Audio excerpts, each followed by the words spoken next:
پہلے فرمایا واللہ خلقکم من تراب، اللہ وہ ذات ہے جس نے تمہیں تھوڑی سی مٹی سے پیدا کیا۔ انسان کی ابتدا جہاں سے ہوئی وہ حضرت آدم تھے،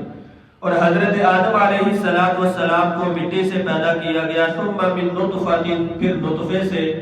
وہاں سے جو ہے وہ ایک خاص قسم کے مادے سے انسان کو پیدا کیا گیا۔ ثم جعلکم ازواجا، پھر انسان کے جوڑے بنا دیے گئے، ایک مرد اور ایک عورت۔ یہ ایک دلیل ہے کہ اللہ رب العزت کل قیامت کے دن انسان کو صحیح سالم جو ہے وہ اٹھا لیں گے اور اسے حساب کتاب لیں گے، کیونکہ جو ذات انسان کو عدم سے وجود میں لا رہی ہے، انسان کا وجود ہی کوئی نہیں تھا، تو جو ذات انسان کو عدم سے وجود میں لانے والی ہے، جب انسان آیا اس دنیا میں، بچپن گزارا، جوانی گزاری، بڑھاپا، جو وقت مقرر تھا وہ گزار کے چلا گیا، مٹی میں دفنا دیا گیا، تو دوبارہ اللہ تعالیٰ کے لیے اس کو زندہ کرنا کوئی مشکل نہیں ہے۔ دوسری دلیل ہے وَمَا تَحْمِلُ مِنْ أُنْثَىٰ وَلَا تَضَعُ إِلَّا بِعِلْمِهِ، کوئی بھی عورت جب حاملہ ہوتی ہے اور جب وہ بچہ جنتی ہے، یہ سارے کے سارے مراحل اللہ رب العزت کے علم میں ہوتے ہیں۔ مخصوص مادے سے لے کر بچے کی پیدائش تک، یہ سارے کے سارے عورت کی پیٹ میں جو مراحل گزر رہے ہیں، اللہ رب العزت اس سے بخوبی آگاہ اور واقف ہے کہ وہ بچی ہوگی یا بچہ ہوگا، اس کا رنگ کیسا ہوگا، وہ نیک ہوگا یا بدبخت ہوگا۔ تو اللہ رب العزت کہتے ہیں ہمیں ایک ایک چیز کا علم ہے، جس ذات کا علم اتنا وسیع ہے اور جس کے پاس اتنی زیادہ قدرت موجود ہے، تو دوبارہ انسان کو زندہ کر کے اٹھانا اس ذات کے لیے کوئی مشکل نہیں ہے۔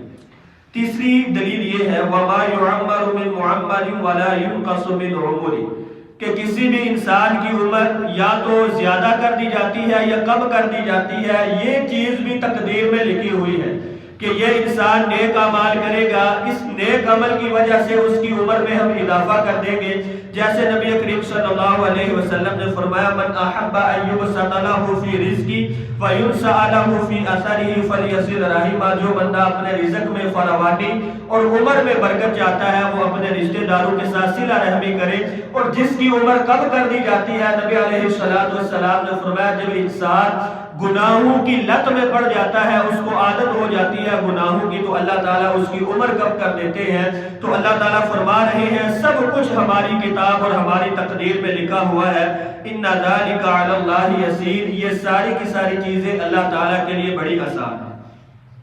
دوسری آیت میں فرمایا وما یستوی البحران، دو سمندر برابر نہیں ہو سکتے۔ ھذا عذب فرات، ایک سمندر میٹھا پیاس بجھانے والا، سائغ شرابہ،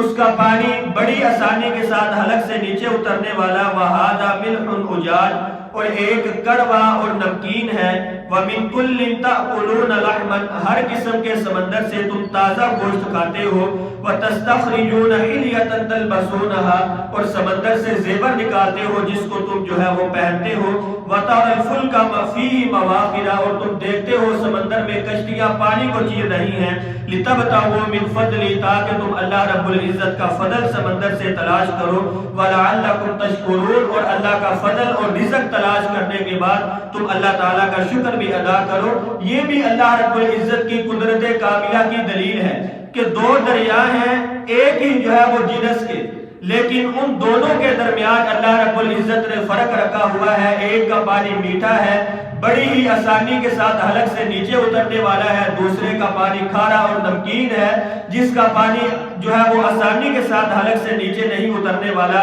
لیکن ان دونوں کا کبھی بھی ملاپ نہیں ہوا۔ یہ اس بات کی دلیل ہے کہ اللہ رب العزت کے بعد ساری کائنات کی جو ہے وہ بادشاہت موجود ہے کہ پانی دونوں کے علیحدہ علیحدہ ہے، رنگت بھی ان کی علیحدہ ہے، ذائقہ بھی ان کا علیحدہ ہے، لیکن کبھی بھی وہ دو پانی جو ہے وہ آپس میں ملے نہیں ہیں۔ اور سمندر میں اللہ تعالیٰ نے انسانوں کے لیے جو فائدے رکھے ہوئے ہیں اس کا ذکر بھی کیا۔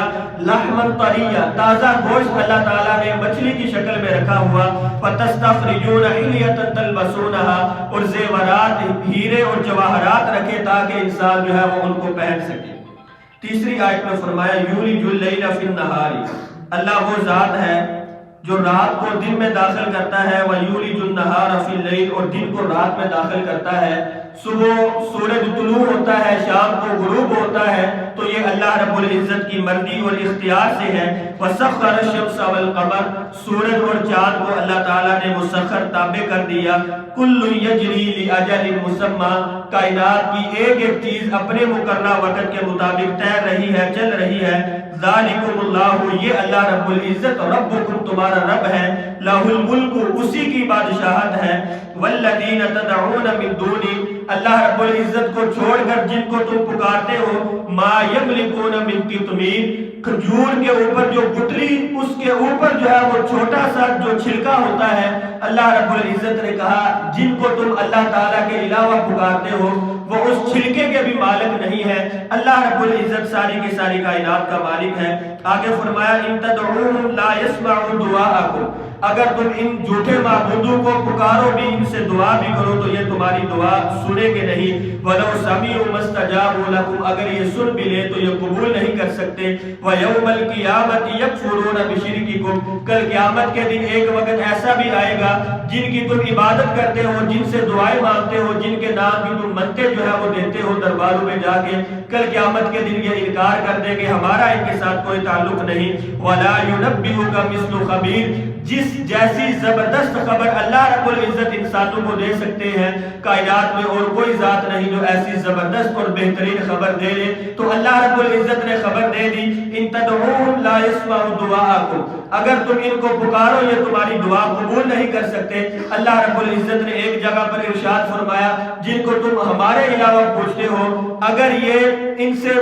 جو ہے وہ مکھی کوئی چیز چھین لے تو یہ واپس لینے کی قدرت نہیں رکھتے، تو تم کیسے ان کو پوچھتے ہو، ان کو پکارتے ہو، ان سے دعائیں مانگتے ہو؟ دعا کا حق بھی اللہ رب العزت کا ہے، عبادت کا حق بھی اللہ رب العزت کا ہے۔ اللہ تعالیٰ سے دعا ہے کہ اللہ تعالیٰ ہمیں قرآن مجید سمجھ کر اس پر عمل کرنے کی توفیق عطا فرمائے۔ فما علیہ الا